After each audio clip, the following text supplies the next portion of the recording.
hear very well, and it didn't, and that's what it says in the minutes. It's been Tory. What page are you on? I don't know. Probably right near the end, yeah.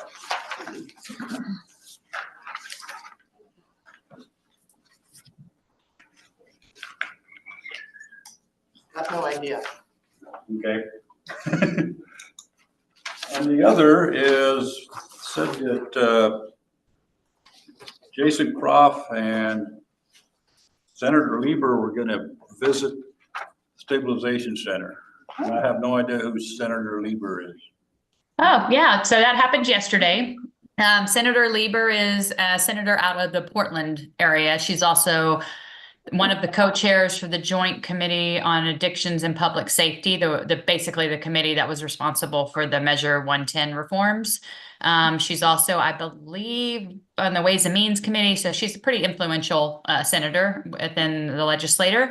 So Representative Croft organized a tour for Deschutes County a while ago, and it included Senator Lieber, Representative Rayfield, obviously Croft, Representative Levy, and Senator Tim Knopp.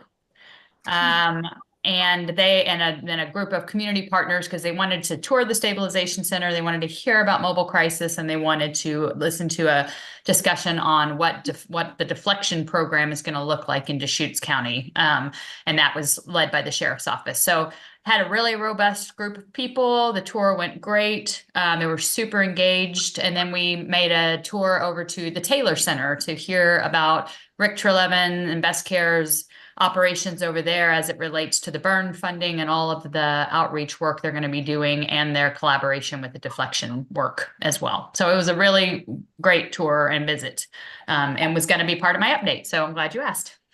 Okay, thank you. It says Ron Lieber in the notes, so that's what got me to remember who. Yeah, now it's Kate Lieber. Yeah. Okay. Okay, with those. Make those changes, that change in the minutes. I'll ask for a motion to approve those minutes. Anybody?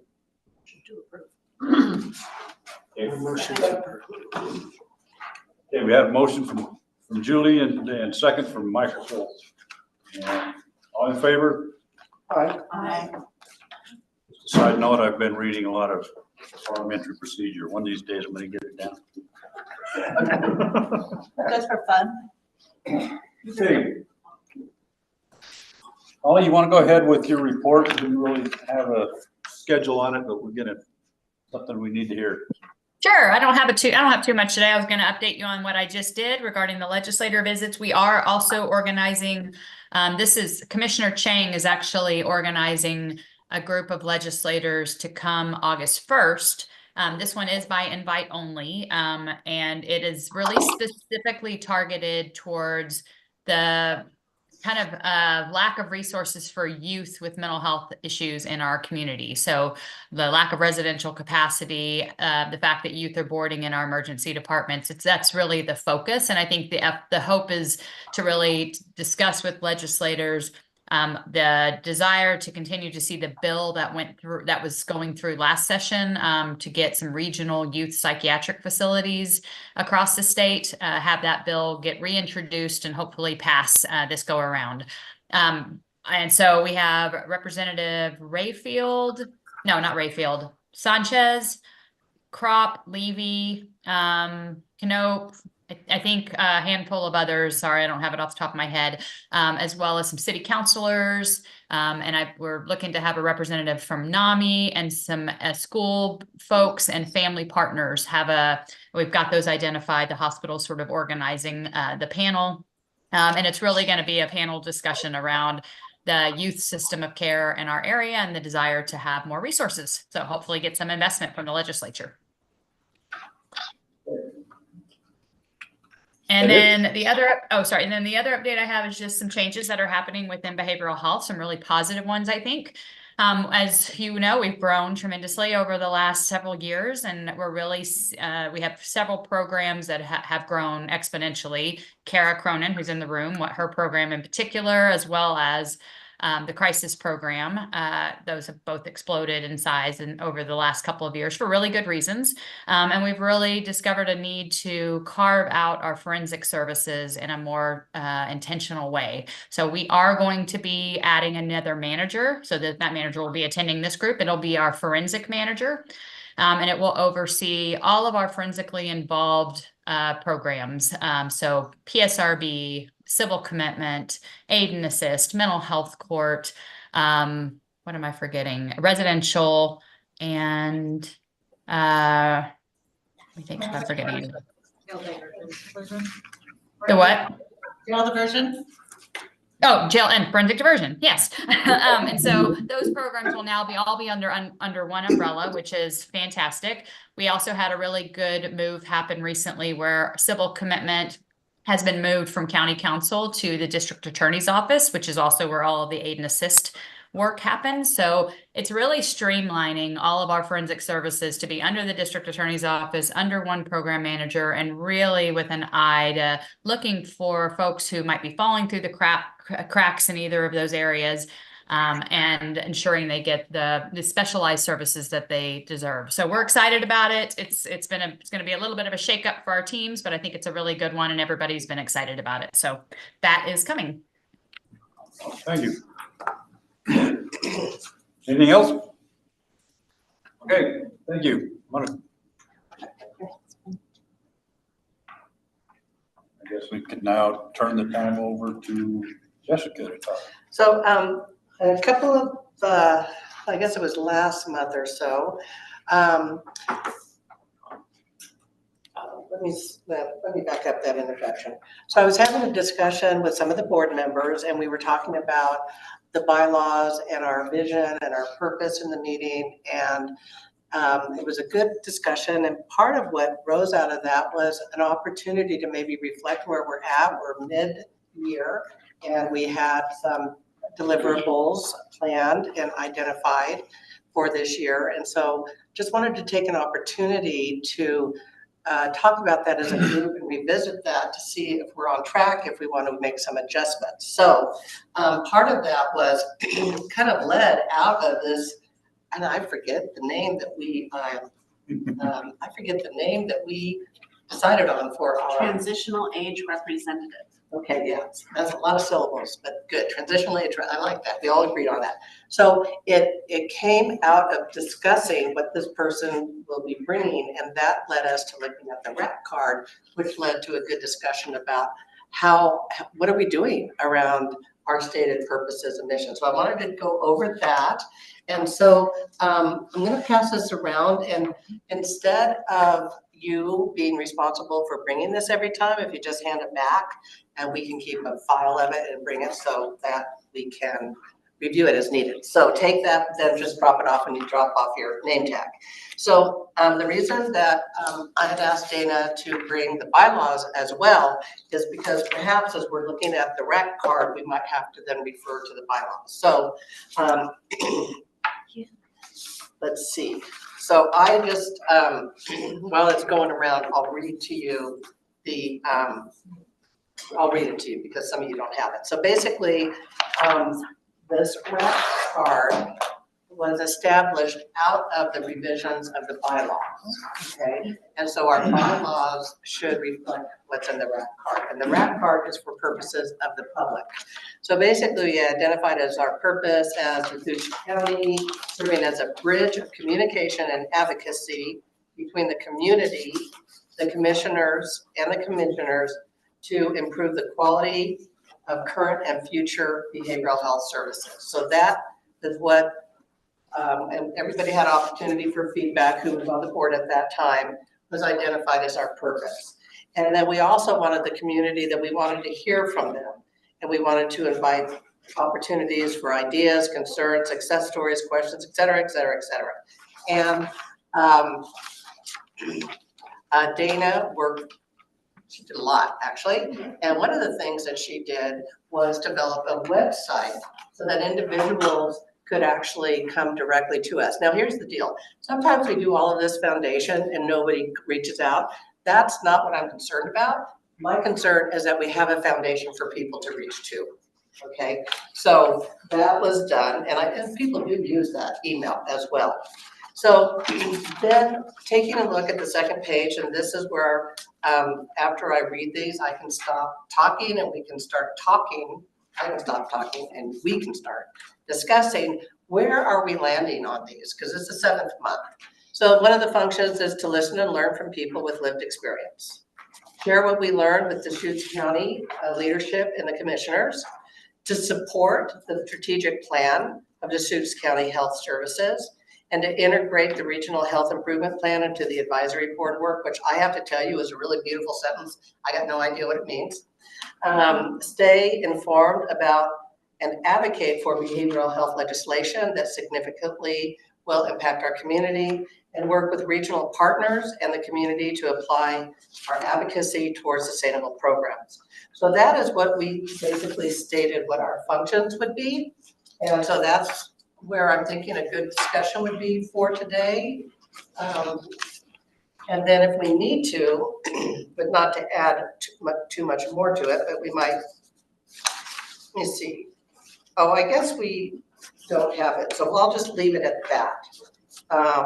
And perhaps we can go through each one of the functions and just kind of put a temperature or point in time, or have some feedback around where this board thinks we are at with those functions.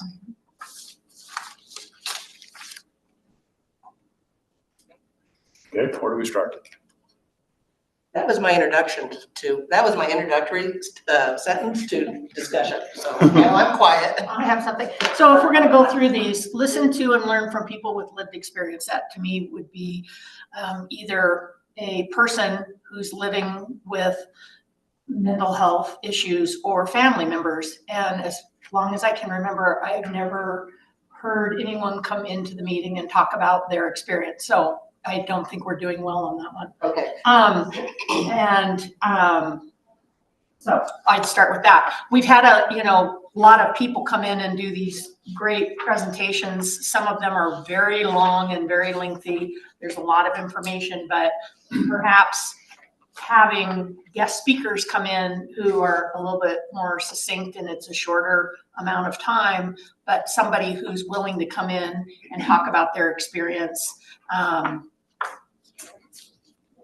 with behavioral health, mental illness in this particular county would be very helpful. Or somebody who's now living in the county who's, living with behavioral health issues or something. But I can't remember that we've ever had anybody talk about it other than Roger kind of shared his story in the past.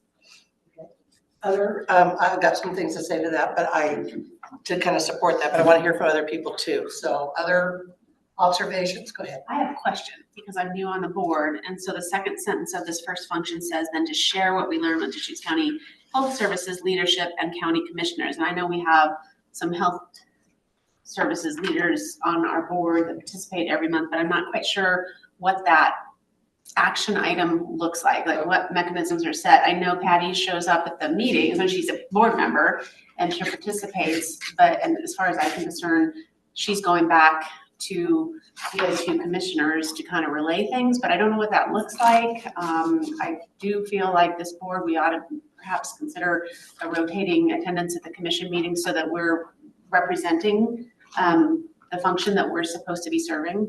But I don't know what that looks like as a new board member. Okay, let me just take a point. Can people on Zoom hear us okay? Do we need to articulate more? I have a comment on that, and I hope I'm not speaking out of turn since I'm still a guest. But although I am not a direct recipient of mental health services, although sometimes I think I could use them, I am a direct provider of someone who is in the IDD program with mental health diagnosis. And part of why I'm attending and hoping to step up is, and I had reached out to Patty on this. I don't know if I'm the right person or one of the right people, but I think I come close to that profile, which is why I've been attending as a guest and would be happy to be a resource either as a member or a guest. But I'm not into talking to anybody for an hour and a half. I'm brief. So I hope it's not inappropriate for me to just put myself out there. Okay? Thank you, Linda. Other feedback? Things that I wrote down is who do we listen to? So we need to have some outside entities come in. Our NAMI has some people, Cascade Pier Self-Help Center, Clubhouse, has people. I don't know how many others. I know that we also have internally that clients fill out Acorn, that's what it's called or something. We used to do Acorn. We used to do Acorn. I can't remember how many of those surveys are available. And so maybe our compliance officers should come and talk to us about that data and those kind of things. So, I mean, we used to do a report when we had, we would do it this CCBHC, and Portland State was monitoring our progress every quarter or so. We'd have a report, and then we'd have some their survey data. So how do we do that now? Something that we have to do to get those testimonies in, I guess. All right. Others? Yeah. So I'm always at the commissioners' meetings because I volunteer. So I'm at the information desk watching it every meeting on my little laptop, right? But it would be wonderful to have an actual representative. I mean, the meetings are just twice a week, sometimes just once a week, or they skip a week. So it's not a huge time commitment. And also, did people know that you can speak for 3 minutes at the beginning of the meetings? It's called citizen input, which is sometimes my favorite part of the meetings because people just talk about a movie they saw and you can talk about anything. So you can, people do bring up mental health sometimes, but shout out to Patty. I want to make sure Max hears me on this. I've heard her give little blurbs about us when she's there. So she is speaking up for us. You know, at the beginning of the year, they always say, you know, who's going to be on which committee. And she always chose this one. So, you know, it's imperative that she is at our meetings, but she also shares about what she hears here. And she puts in, whatever you call it, her 2 bits about mental health. All the time I'm hearing it. So if anybody would like to do that as a designated thing, I think that would be awesome. And then you'd see me. I'd give you a welcome hello. Okay, and we'll loop around that before we end this discussion. Do you have any thoughts or inputs? My observation of this committee over the last 7 or 8 years is that a lot of what we do is listen to the county behavioral health, think their way through.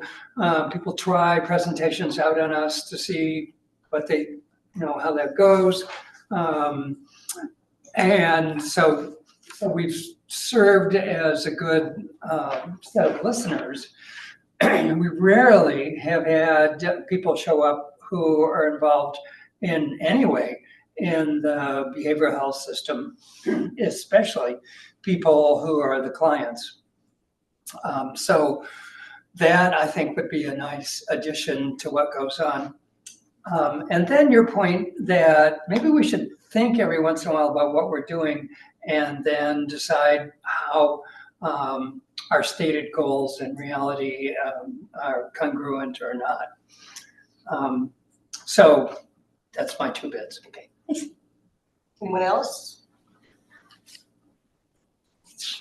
I'd like to see, you know, when we start talking about this, and I define myself by what is the mission. Our mission is really, it's all over the place right now. So if we could come down to really state the mission, you know, in a single, and, you know, I start thinking, well, what is, my world is mostly with adults, but there's a huge mission with youth. Is it too big for this group to try to do both? Should we state, you know, or, you know, where are we at if we do both? How high of a level do we want to be? Because, you know, I deal with, every day I go to work, I have probably the largest mental health facility in essentially in Deschutes County and maybe in the state. Well, not in the state because Multnomah County houses over 1,000 people.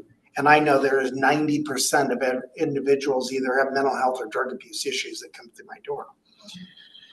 So if we could really just settle down to the mission, and it would be really important to hear from the lived experiences, because they can tell us how the process is.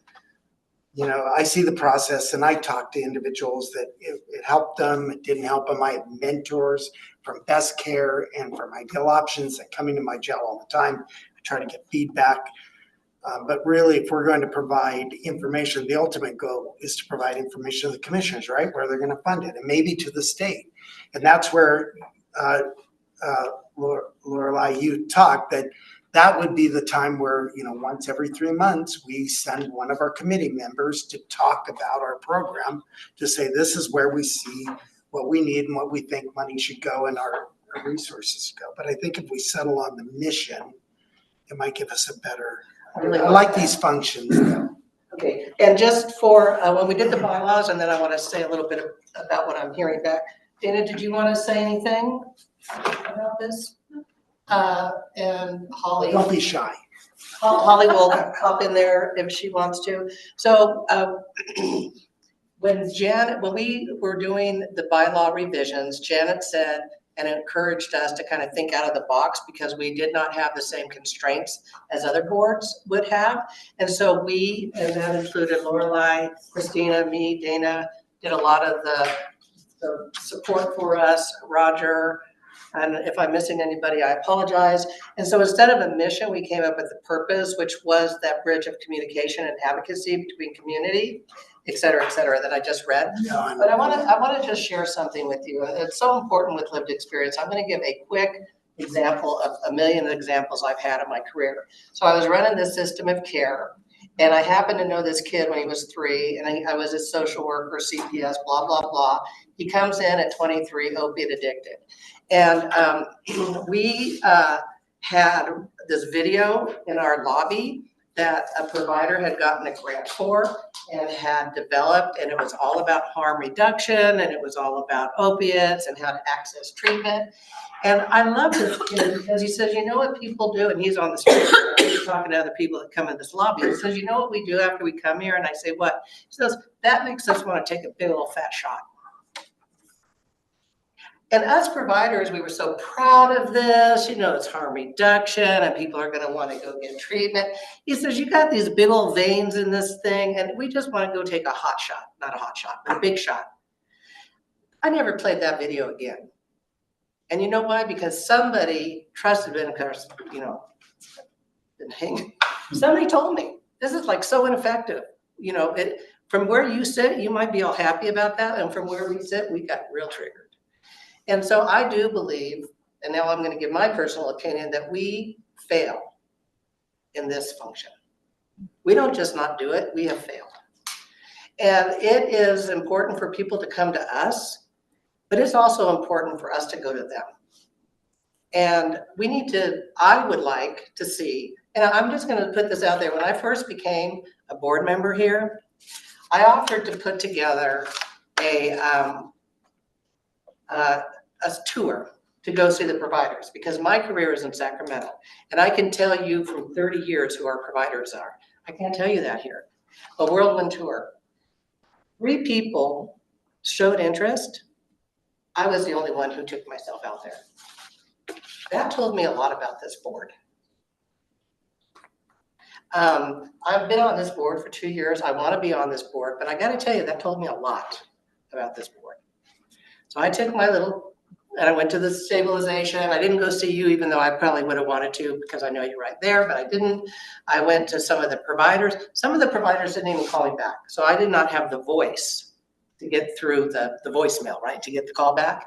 So my experience as a person wanting to get to know the system was that there was disinterest from the part of people who stayed in interest, and there was a lack of feedback from providers for those of us who showed an interest. So that was just my experience. As providers, you just did county providers, or did you go look for private? I would have to go back through my emails, but I got a list of some of the county contracted providers, and Holly gave me the tour of the stabilization center. And then I went to some providers, but a lot of them, there was no callback. And the reason I didn't go to the jails is I've been in jails before and I know it's a big old hassle to get somebody cleared. So I was just like, okay. But nonetheless, so I think in that capacity, we can do a lot better. And part of it is bringing people in with lived experience. And part of it is going out to see those folks that lived experiences. And that's actually one of our deliverables, is to be able to go out in the community. But the last thing I just kind of want to say about that is, I guess that is all I want to say about that. So, you know, we can only go up. I would like to add something. So when Roger asked me to join the board, I think I'm going on, like, December will be my second year, which I don't know if that's right. That seems like a long time, but he asked me to join because I have nothing to do with behavioral health in my career at all. My only reason for being here is because what my family's been through. And I have quite a story to tell. And just about every single provider in Deschutes County we've visited and have learned to know, unfortunately. We did stay out of the jail. It's a lot of work. But nobody has once asked me about my story. And I think my story is really good, because if we would have known what was happening, if we would have known what to do and what the hell was going on, we would have nipped it in the bud like 4 years earlier. But we didn't know, and everybody we turned to, nothing was happening. So we fell through every crack. We ended up in St. Charles, I can't even tell you how many times, in the PES unit, being housed there, but them releasing my child early because they can't house him anymore because it's COVID. And I mean, everything that could go wrong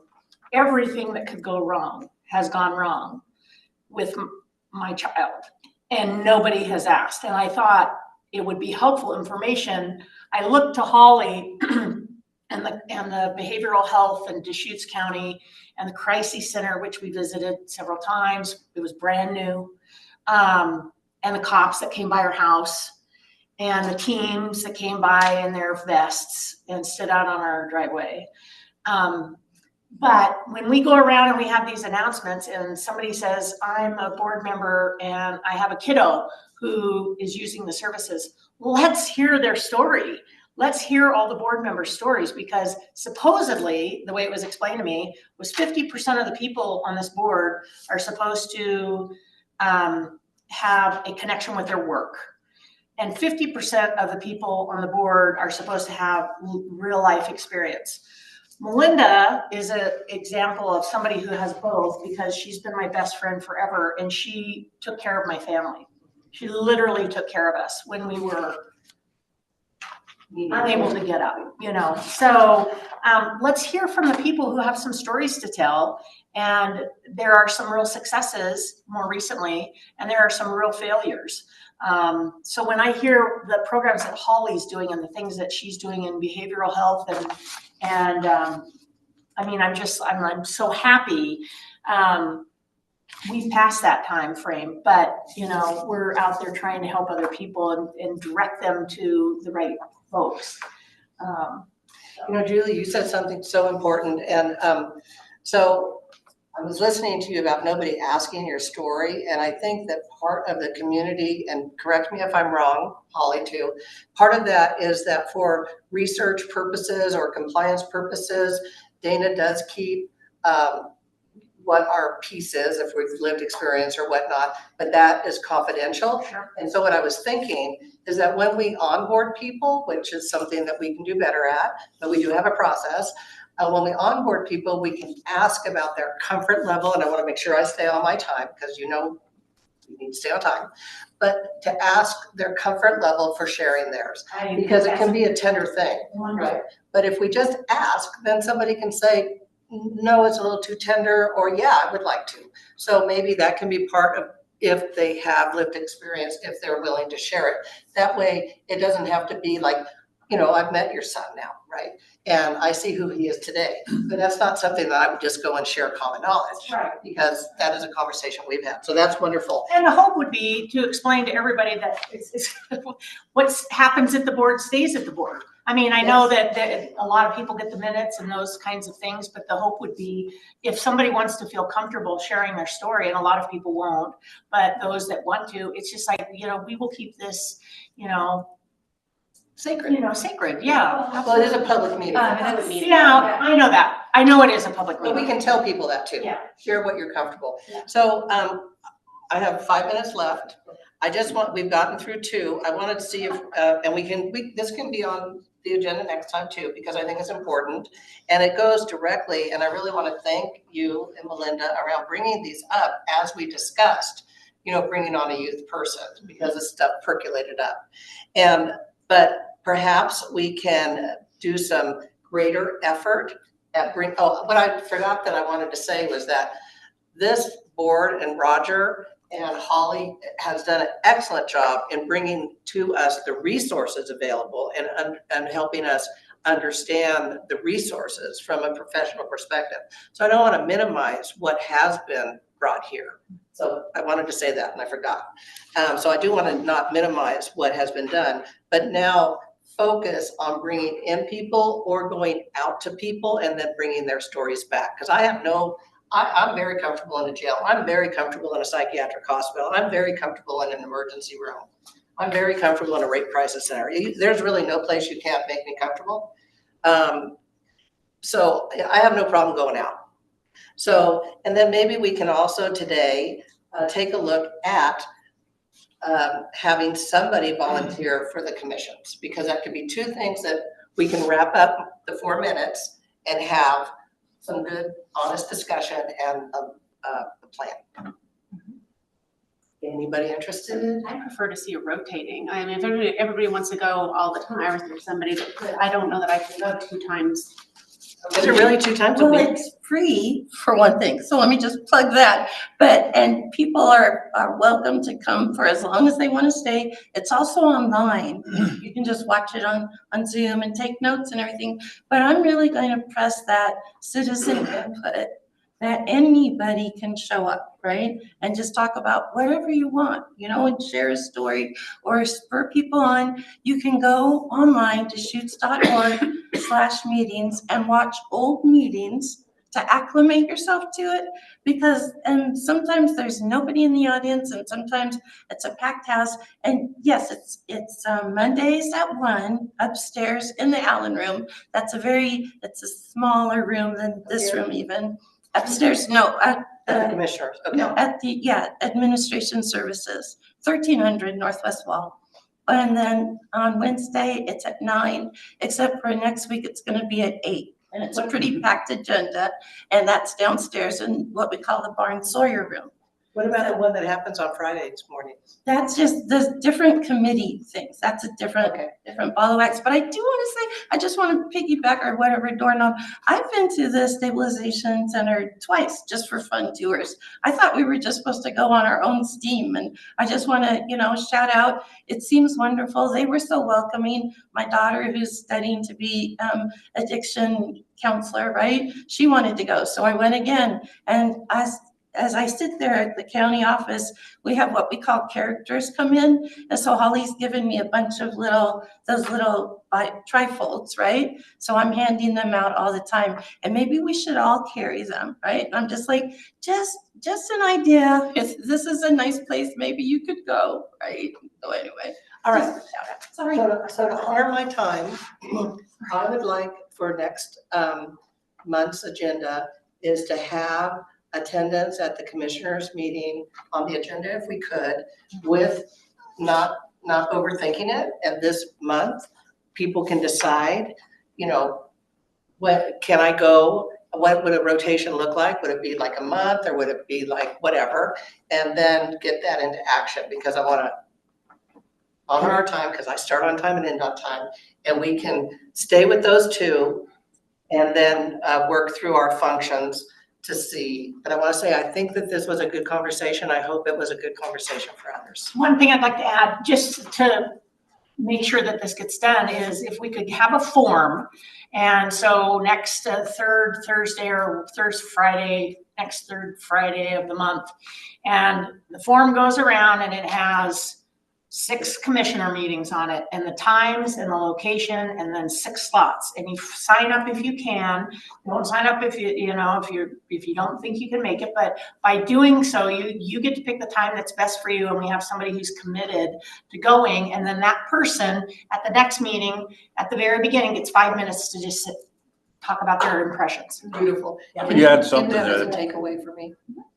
The other thing there's a too- lot of times there's not a mental health or a behavioral health issue on the commission's thing. You need to look at the agendas to see what. Okay, days. well, we'll just start and move. Did you? Let's talk about, because, Holly and I go to these meetings and most of the time, I went to it for 17 years. yeah, they're talking about budget stuff, that housing, or where they're going to put a garbage disposal.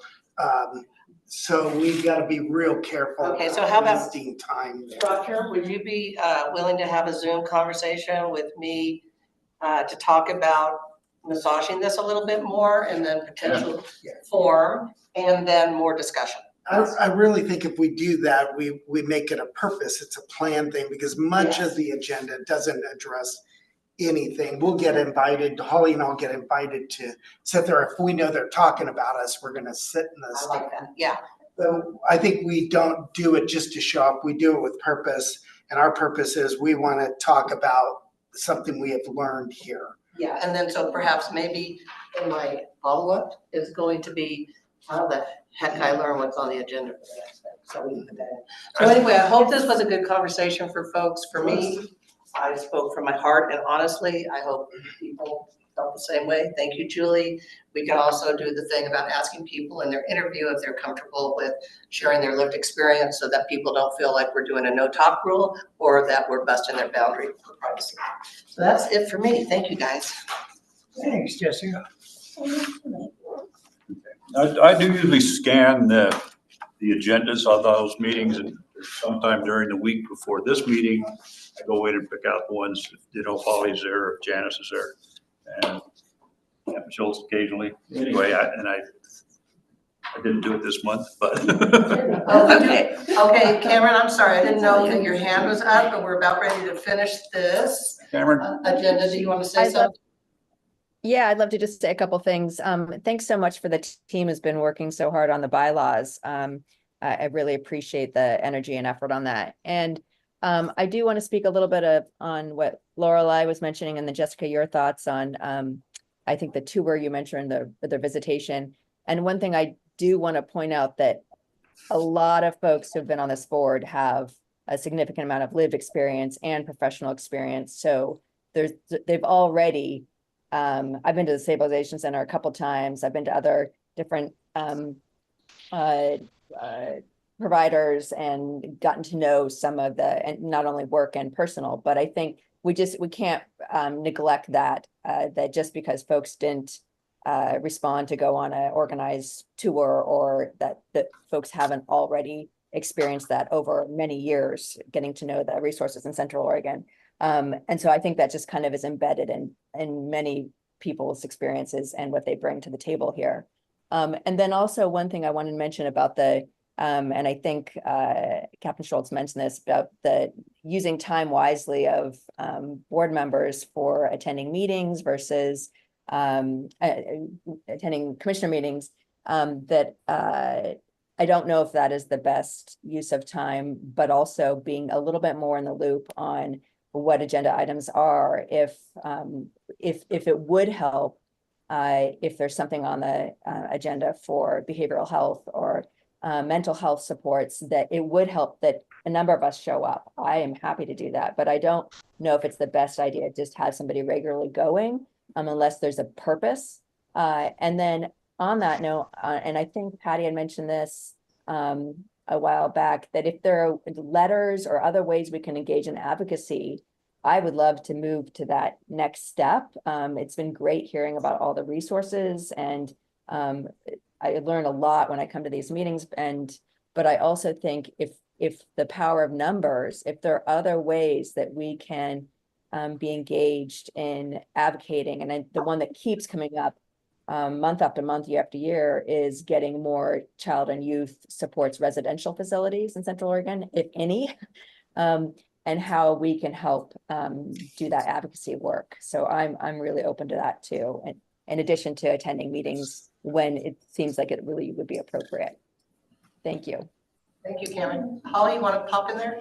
Yeah, just real quick, I put it in the chat, but I'm not sure if anybody's able to see what's going on in the chat. So I was just going to add to a comment Roger made earlier about feedback from clients and the ACORN. We aren't doing the ACORN anymore, but we do a client satisfaction survey. We have a behavioral health quality council that reports out, I don't know if it's quarterly or twice a year, on grievances, incidents, and client satisfaction survey results. So I think that would really get at what's happening, at least with our own clients. It won't get at what's happening out in the community or people that are not enrolled, but we would certainly be happy to have them come and share that information with this group to ask questions, get feedback, and talk about strategies for improvement.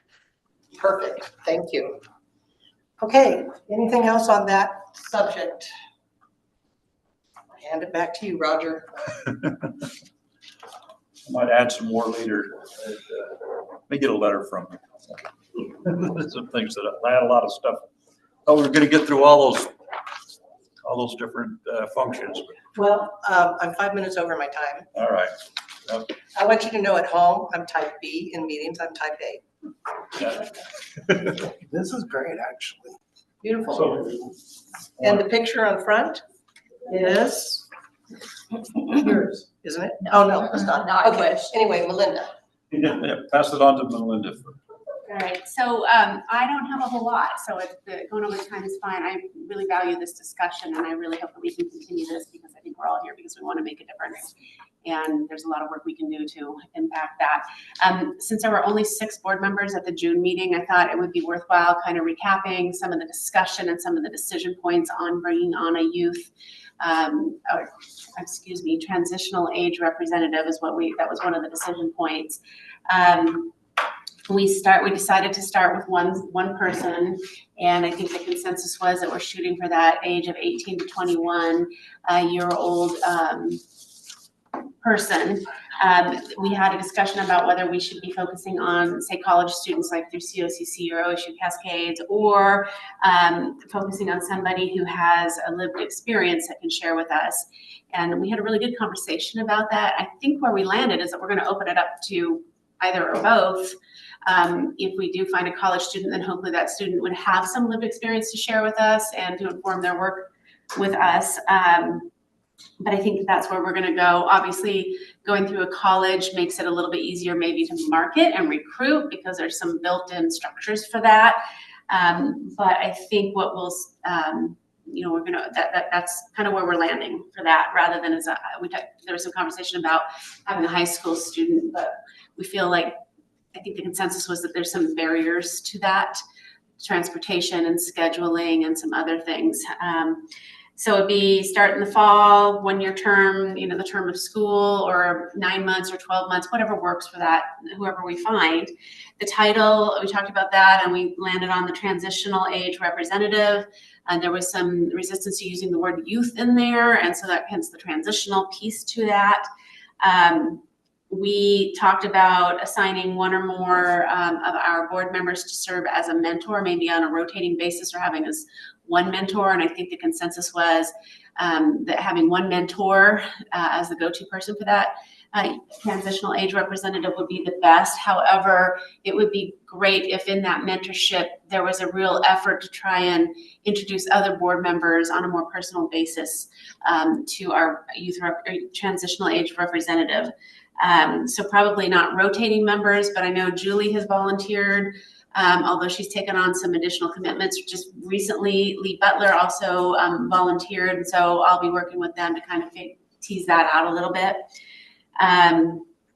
The idea is that the mentor might meet with a person, prior to the board meetings, maybe go have coffee or lunch, maybe go with them to meet some of the providers, go to the stabilization center, some of the resources that we've been talking about, just to bring them into, kind of learn what resources are out there.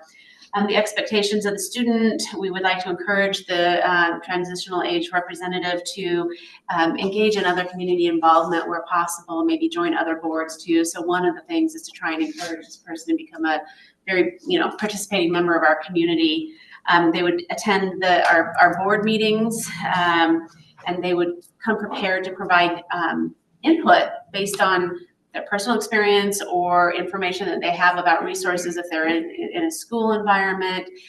We would probably give them some prompts and give them a set time at each meeting to, just build them into the agenda.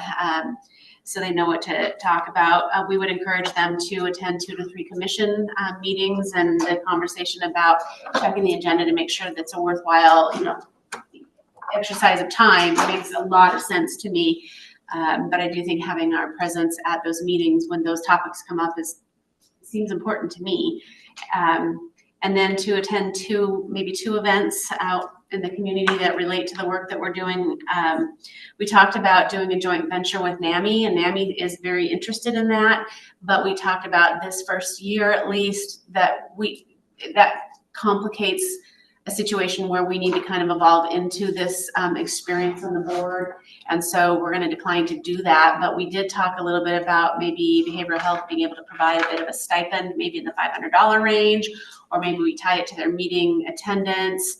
And so I think Jessica and Amber and Kristen, we're going to talk a little bit about that. I don't know if you've had a chance to. I think we've got a little bit of time still for that. So that's kind of what we talked about. I have a question. Yes. If it's going to be a college age student, 18 to 21, and we talked about OSU and COCC, was there any requirements in terms of their field of interest or their major, or was it just open to, because when I went and met with the OSU representative, I was meeting with the psychology department, and she was extremely gung-ho, and she said she and her cohorts would spread it out to those classes. But somebody had mentioned at one time even political science because of advocacy and the laws, and someone else had mentioned social work. So do we just, it doesn't have to be decided now, but do we open it up to anybody who wants because they're interested within the college thing, or do we get more narrow and say we're really trying to focus on people who have a interest in this group? We didn't have a discussion or make decisions about that. I guess my thought is that since we're trying to open it up to people with lived experiences that maybe aren't in college and maybe college students, maybe what we do is express it in the recruiting materials and the application, saying that, a preference is either or, because there could be somebody's interested in going into engineering, but hey, they've got some really relevant lived experiences. And so I'm not sure we would want to exclude that. I agree with that. So I guess it's more of an explanation in the process that, here's what we're looking for. We're wanting somebody that has an interest in this area and or lived experiences. That's my thought. Anybody else have any thoughts there? So,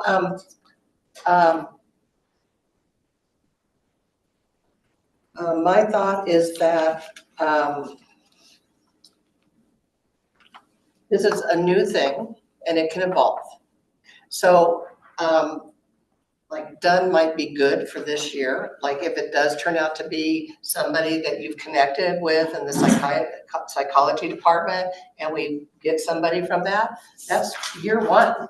And so, we can build upon the successes and identify challenges with this student. And I think we had also determined that for this year, and correct me if I'm wrong, Melinda, that we would go with a college student because of ease of access to an application pool, right? Is that what you remember, Melinda? I remember that we were gonna just open it up to whoever and kind of see who comes to us. Oh, okay. But there are some there's some obstacles to getting out the notices if Right. it's not, it's harder to do so. So maybe That's for, my recollection. Yeah. Yeah, I think we, as a county, I think we have to have an open application. Okay. I don't think we can specify that as an application. I wonder if we could do a little blurb in the source. Free, I but don't nonetheless, think we could do any of that stuff. okay. So then also, I think, and I could be wrong because I was not here, I was on Zoom. I think that you said you might work on an application process and then somebody said they might have an application process. Am I? Yeah, the application process for bringing on new board members, but I'm not sure that's gonna hit. It's gonna need to be adjusted for what we're looking for, and I'm happy to work on that application. And do we need to, Holly, for any application that we gear towards the youth, what are the processes, once there's a draft to go through and get that approved so that we can put it on the search or however we? Yeah, I don't think I mean, Dana can maybe even speak to this more than I can. I mean, it's not any different, Dana, correct me if I'm wrong, for how we deal with adults, for how we deal with youth. It would just need to go through our normal processes to get it on NeoGov, right? Yeah, I don't think there's a difference. I could definitely check, but otherwise it's pretty easy. And we approve it and then HR will post it. Okay, because some of the feedback on the current application process for board member has been that it's a little cumbersome still. And I haven't been on there, so this is just what I've heard. And maybe for a youth person, cumbersome can translate into, I don't know how to do it. So, Yeah. so if you work on that, then we can talk with HR about their comfort level, because it is going to be on a government website. My experience, I'm probably the most recent board member with experience using that application process. And it looks, when you are the person candidate, it looks like you're applying for a job. It doesn't look like, it's not one for membership on an advisory board. And so I don't know if we can change that, if it has to go through HR, if we have, you know, you and I can talk about those processes. Linda can relate to that too. I've got a few emails back and forth with her on filling out the application lately, so. Yeah, no, I've heard it's cumbersome. And it would have taken me hours. And I don't want to tell you how old I am, but I have decades of unrelated experience. And to put my whole resume on there, and I thought, they're going to look at that and go away. It's too much stuff. And so then I tried to back off and do a summary letter to send to Roger of related experience, directly related experience. Anyway, I just kind of threw up my hands and gave up. And then I noticed there's a loophole in the bylaws that you can appoint somebody. So maybe I don't have to do all of that if I'm even under consideration. So yeah, it was pretty daunting. And so maybe what we could do is, Melinda, you could draft something and we can try and mitigate some of those challenges. Because I know when I did it, it was like full on everything. And I think we shortened it for new folks. And so we're still getting that feedback. So maybe if you do a draft, and then we might have to check with a few areas, but just to try and mitigate some of the. It doesn't necessarily have to go through HR if it's, I mean, I don't know. I haven't looked at the regs on. Yeah. We've asked about this. We've asked about this in the past. I'll ask again, but I have given the feedback that we'd like this to be as simple a process as possible. I mean, obviously, if it was up to me, we would just have an email sent saying, I'm interested in being on the board. Here's my information, and like do an interview. But it's not up to me. So we'll have to check with HR, and I'll have to check with legal, since this is a process that is a part of the county process, which makes everything complicated. So I'll advocate. I'll ask again. You never know. Sometimes after you ask a couple times, you get a yes. So we'll keep at it and report back. Molly, I'd be happy to be part of that conversation if you think it would help. You know, I can speak the legalese with your. Who's county counsel? Dave Doyle's our county counsel. It's been a county administration, county council, and HR. So it's not a one-stop shop on this issue. But we will vet it again. I think part of it is that it's kind of an unusual situation. It doesn't fit within the norm of some of our other stuff. And so I think they've just been hesitant to have it be too informal, since this is a kind of a statutorily required entity. So yeah, we'll vet it again and see what we can come up with. And then if I'm running into roadblocks, I'll loop you in. so two quick comments on that. I agreed with and respected that they wanted my driver's license, proof of citizenship, would obviously want to do background. That makes a lot, and I don't mean to judge, as a volunteer, an unpaid volunteer potentially, and I am volunteering on other boards. This is the only one. That makes perfect sense to me. You want credible, ethical, law-abiding people. But back to the youth, the transition thing. I have, if I can ask a related question, lived experience, how tight is that definition? Are you looking for someone who's a recipient of services, or perhaps in the transitional person? Lived experience, is it someone who has worked with them, who has managed them, who has housed them, or consulted to them, or been a personal support worker at a grassroots level, or someone who actually has a diagnosis? How tight is that definition of lived experience? Someone with a diagnosis might or might not be a college student. So I just kind of wanted, and I was here at the last month's meeting, but I still had that question in my mind, and I hope I'm not getting off track with that question. And I can answer that since we're gearing this towards a person aged 18 to 21. Probably we're not looking at like providers or support workers or anything like that. Just my guess, given the age group. But I don't think that, personally, I don't know that we want to be super tight on that. I mean, everybody's lived experiences look different to different people. Subjective, yeah. So if someone is disabled, is that lived experience slam dunk? If they have a mental issue or an IDD issue, is that what it takes to have a lived experience? And even a family member meets that qualification. The language is in the Oregon administrative rules on, that we have to have 50% or whatever it is with that, but it's not really well defined. So to me, it's pretty open. For example, Julie has lived experience, as she described, as a parent. And I think that is a very valid aspect of lived experience. It could be a diagnosis. I don't know that it has to be a diagnosis. We don't want to be in the business of asking people too many invasive questions about their. In the absence of a biological caregiver, would a foster provider be considered lived experience? I think if you're asking if you come on as a board member, would you call?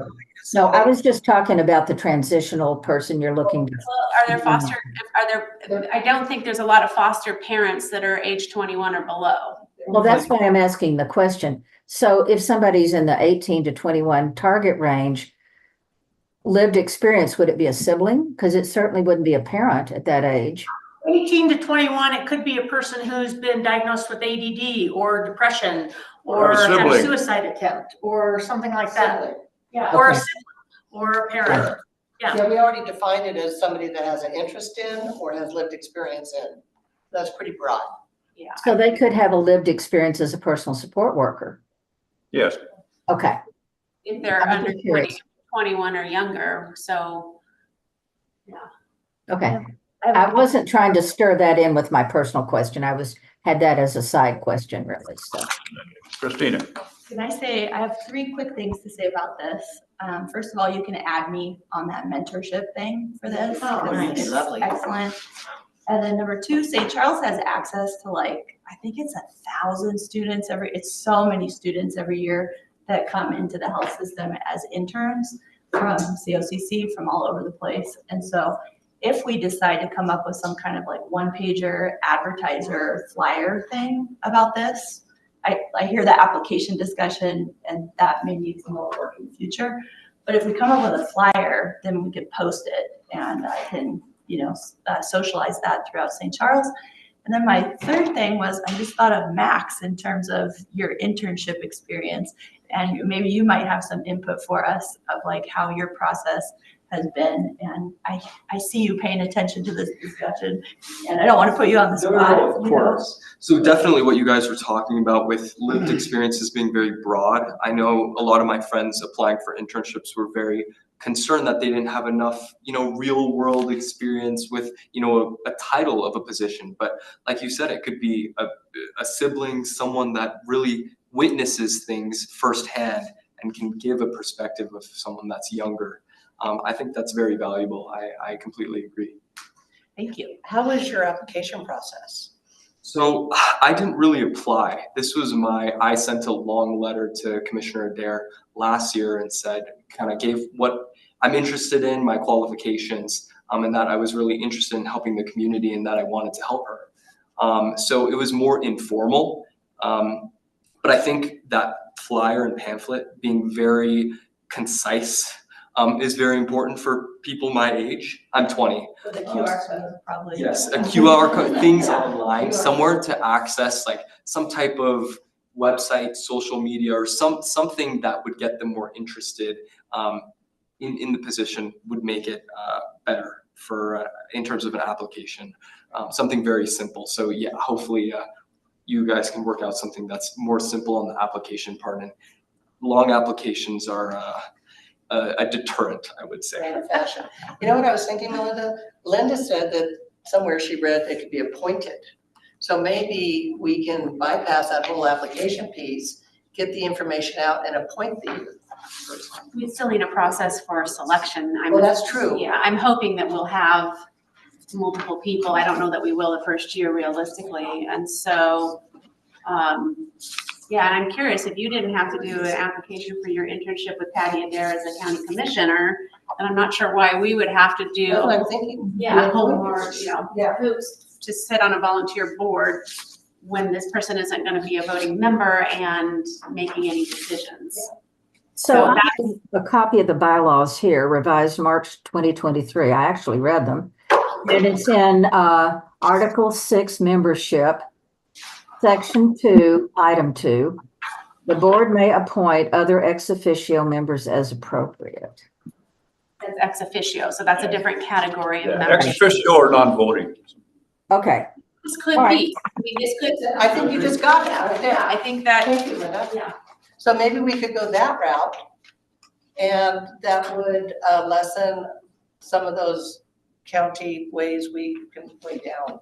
Although we'd like to hear a little bit about who those people are and why they would like to be involved in this at Then you all. could be on the appointment. Yeah, I'm not sure it makes a lot of a difference. I mean, if we can come up with we're gonna need an application form of some sort to learn about them, or request that they submit some information like you submitted to Commissioner Adair. There's some process of collecting information about a candidate, and then there's some interviewing them to see if this isn't a good fit, and then bringing it back to our board for consideration. And so I'm not sure, I mean, we'll try and smooth out the glitches and the obstacles and the barriers as much as we can. And I think this absolutely helps us. So thank you, Linda, for pointing that out, because I did not catch that. But I think we can work on that pretty easily. It just sounds like there's a consensus that we want to make it as easy as possible. I just want to do a point in the agenda. Last month, we voted to go to 1:30, but it's not reflected here. So if you have to leave at 1:15, no problem. Thought it was reflected in there. Well, it may have been reflected in the meetings, but on the agenda, it still has us. Yeah. So all good. Just, Christina, to look back to your comments, I don't know, Julie, I'd love to put the two of you guys into contact with one another with Lee Butler and figure out what that looks like, knowing that we'd like to have one person kind of be the through line for the year, but you guys can figure out what that looks like. Sure. I don't know that needs to be For a large mentorship? decision. Yeah, for the mentorship piece. I appreciate you stepping forward on that. And I love the St. Charles idea, and so we'll definitely be working on that recruitment piece, and that was the barrier to getting out into somebody who isn't a part of the college that has a lived experience, and that's our entry point. So thank you for bringing that up. Sure. And on the application, on the interview committee, what we talked about last time was that it would be Commissioner Adair and Holly. Holly, I don't recall if you were here last month. I was not. I think there was some sense that you needed to be on it. I'm not convinced that it has to be, I think having you be on them would be great. I'm just not convinced that we need it to be board leadership, or Right. I think we could have, it's really a screening thing, to be quite honest. It's an interview, and then you bring it back and say, hey, look, we talked to this person, and this person is really unique because this, X, Y, and Z. But Cameron, I think you volunteered to be an alternate on that, but I'd like to consider maybe just, if anybody else is interested. truthfully, in terms of intimidation, the higher the rank you go, the more formal it gets. Sorry, Holly, I'm just, like if you're a youth person and, cause I know Janet was on mine, you were on mine, and the commissioner was on mine, and it's like, I just want to volunteer, man. Yeah, And need to be talking to the commissioner about this. right. So, Especially for you. and I'm in my 60s, so I'm wondering how that would feel for someone in their 20s. And I didn't mean that Holly needed to be on there, by just somebody from the county, that Holly has to be assured, I guess, that the county's being covered. Now, Patty Adair's sat on a lot of these.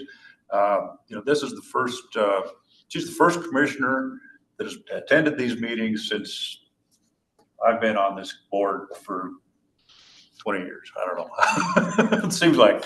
And previous commissioners did not ever, they show up once in a while, but they weren't really as active and a participant the way Patty is. And I don't know how much that'll go on in the future. That's why it still says that our function is to share that information with them.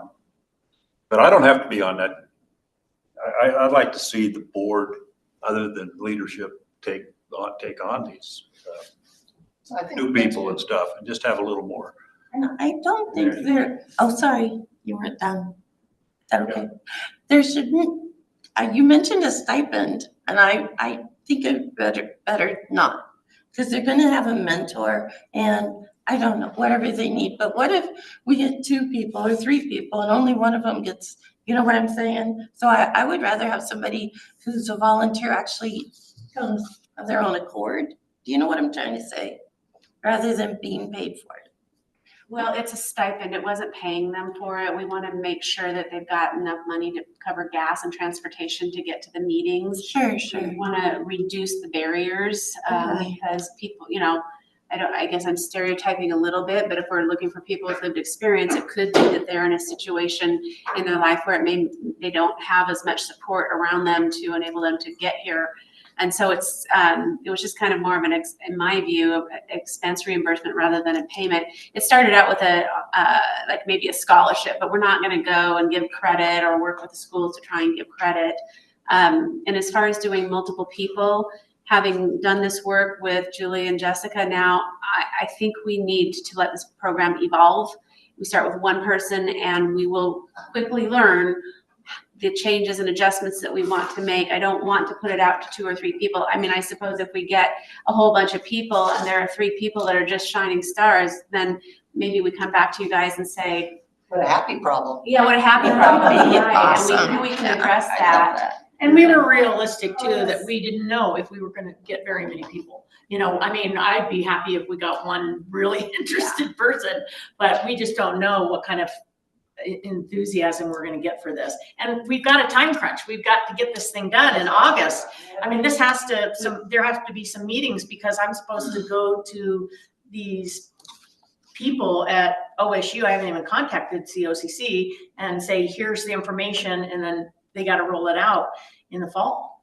And maybe what we do is say that a stipend may be available to cover the expenses associated with this position. And then if a candidate needs that, that's a conversation we have, but it's not an automatic. Holly? Yeah, I just want to, the stipend, we'll have, there's some digging that we'll need to do in terms of what funds are available and what strings are attached to those funds that could help support that.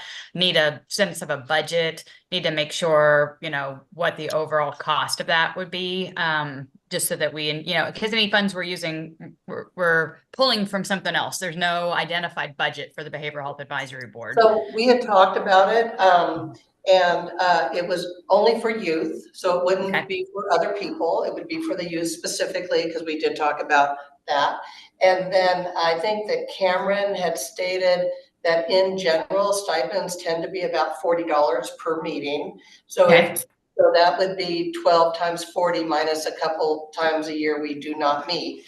I'm not good at math, somebody else can throw out the number. And that's what we were talking about, and hopefully it could come out of some discretionary money. Can I interject on that? And I'm just trying to simplify the process because we do have a time crunch and there's a lot of things still to be done. What if we just eliminated the stipend altogether and whomever the mentor is you know, the mentor's having that discussion with the person and saying, okay, do you have access to a ride? We already had that discussion last time around those kind of problems, and that would be kind of like, that would not be fair across the board. That's kind of where we landed. If we're talking to a person and trying to assess their need, that's kind of wasn't our business. No, I didn't mean during the application process. I meant once that they're on board and they're meeting with Christina, and Christina's like, okay, are you comfortable getting to the meeting every time? Because I can pick you up. And if it's, especially if you need, you know, it's not always Buy gonna a fall bus on one pass person, or or I'll something. buy you a bus pass, or we'll get you, you know, give you some money for an Uber or something. So I'm just wondering, I just don't want Holly jumping through all these hoops on the stipend thing. That's gonna take her a lot of time. Well, It will take some time. Just a couple comments on that real quick, because there are hoops. And so if we develop, I think it would, if you're on a time crunch, the stipend is going to slow it down. Because I will need to think about, there's, you know, with everything at the county, anytime we have a great idea, there's 1,000 complications to it that we have to figure out before we can actually implement it. I'm sorry, it's just bureaucracy at its finest. So if, you know, if we were to have a stipend, we need to come up with a process through our finance department, our HR department, to ensure that we have policies related to how we're issuing stipends specifically for this board position, because everything has to be done on a fair basis at the county. For other committees, for other, you know, that's how the county looks at it, is if we're doing Why don't something we this way. eliminate the stipend? Why don't we Yeah, just, let's just not talk why don't we about just it. know that that's a larger issue? We don't have to eliminate it or accept it. We just say Right. it's on the table and move forward with getting the application in. Or we consider eliminating it, and then when the person's doing the exit interview and we say, did you have any barriers to getting to the meetings? And it comes up in the exit interview as, this was really hard for me to get to this meeting once a month, then we know it's something to consider for next time. What I want to do is eliminate all the barriers to getting this thing done and get it moving forward for this fall. The stipend was an afterthought anyway. Maybe let's just eliminate it for this. I have another thought on it. It's, do we eliminate it right now and move ahead with just what the position is? If there's a hardship, we'll turn them to NAMI and NAMI can help. Yeah, there's Or resources. somebody I think else. there's We can- resources. I would drive the person, I would pick them up and I would drive them, you know. We can work that out, so I You know I how just don't someone's think the gonna tell stipend you should that be they a have a part of. hardship getting here? What's that? You know how someone's gonna tell you they have a hardship getting here? They're not gonna come. Unless the mentor calls and says, you know. But I mean, you know, people tell us how they access services. All right, so on the interview committee, I'd love to have some names because I've got Cameron. And again, Holly and Commissioner Dare, your names were just sort of came up because I think there was a sense that we needed board leadership there. But if I'm somebody happy else- to participate if you want me. I'm happy to do that. I'd love to see people that haven't been on the committee support on this. You too. wanted to have some input on their life I would experience. be happy Yeah. to do that. It'd be nice. Thank you. I think you just said that earlier. And then Julie or I probably would maybe, I don't know if we want 3, but we can work with you guys on it, maybe sit on it if we, you know, we'll just kind of decide. What I don't want to do is intimidate that age of a person who maybe hasn't had a lot of experience interviewing with multiple people. I don't want that to be a stressful thing. And so I'll be in touch with 3 of you guys about that. Yeah, and I don't have, you know, I can, if you need help, you can call me. Otherwise, I'm not gonna volunteer. Yeah, But if you need help, call. of course. I would just say a maximum can be 2 people at once, preferably even 1. I second that. Honestly, it's very frightening to have, you know, multiple faces in front of one person, and it really helps a personal connection, especially with a first interview for someone that might not have even had an internship or a job before, and this is their first opportunity to really express themselves in this kind of position. So I think really limiting the amount of people, at least for the first interview, to get a personal connection with one of the board members, and then maybe even expanding it for a second interview to a second or third person. 2 people's plenty. Great. I like that. Yeah. So I hear Max saying it, I'm in full uniform with my gun. But you're not invited. At the jail. Thank you, Max. All right, so Peter and Cameron, you're on the interview committee. You guys might want to connect and think about some interview questions and what that looks like, because I do think that in this context, it's important to sort of have standard set of interview questions, although obviously you're gonna go into areas that are different for each applicant. But so can I count on you guys to connect dots and be on standby when we have an application or we get through the recruitment part of it? They'll start coming in. I would definitely suggest, with the folks who are brainstorming this, to give some suggestions of what you want us to potentially ask. Otherwise, you might be disappointed on the questions I come up with. So I think as much input as possible from the folks who this is your brainchild, I think that would be great. Will do. Or from the whole board too, unless that's too much. Well, we're getting close on the end of the time, and I mean, as much as I want the input from everybody, I also want to make sure that we can get this deployed Sure. before probably the August meeting. I think that there's a sense of what we're looking for that I personally would trust your abilities to develop something. And I want to just say, thank you for recognizing we had a young person in the room and we actually asked them because we were at high risk for not asking this person, right? Yeah. Okay, we were at very high risk, which tells me I have a learning curve. So, if people can just pass back the board stuff so that we can just have it each. I'm gonna keep my card. Yeah, if you keep it, you keep it. We But can keep the cards, we have. yeah, we just want to be able to Friends. pass these back and forth and have them. Using his authority. And actually, if you kept it, this is in your packet that I handed you. Yes, it is. Everybody's got it. In theory, you should have a copy. We're getting better every time now. Of course I do. Yeah, I know exactly where it is. Exactly. More, oh my gosh. Okay, so Melinda, what do we have to do to finish up this? Whatever you don't think. All right, so Roger, Okay, we're moving on to open forum. I want to say one story. Material you want to donate? Yeah, Michelle. So, I'm gonna keep mine. lived experience story. As I was running away for like the 13th time, and I was hitchhiking from Washington to California with a young man my age, 14, that had got the shit knocked out of him by his family. A cop came up. They left him there, but a cop came up and talked me into getting his car. Okay, talked me into getting his car. And I did. I think my memory was I was in the front seat. Now, this was in the 70s, so that maybe happened, okay? And I can remember him talking to me, and he was saying, you know, I'd like to say something to you, but nobody listens to cops. Of course, he used another word that's derogatory that was used to mention cops back then. And I was pretty tired. I was pretty, not drug infested, but I was pretty tired by this point. So anyway, he went to pull over somebody. He says, you know, if you don't run, I won't handcuff you. But if you run, I have to handcuff you. And I was so tired. I said, I'm not going to run. That man is in my memories as one of the people that, you know, you all have a choice, this way or this way. And he was one of my this way choices. So don't underestimate that uniform, for sure. And he had to take me to an adult jail too. And I had to go through all of that, but I was segregated because they didn't have a juvie. So I had that little situation. But anyway, that was a, you know, I remember that guy.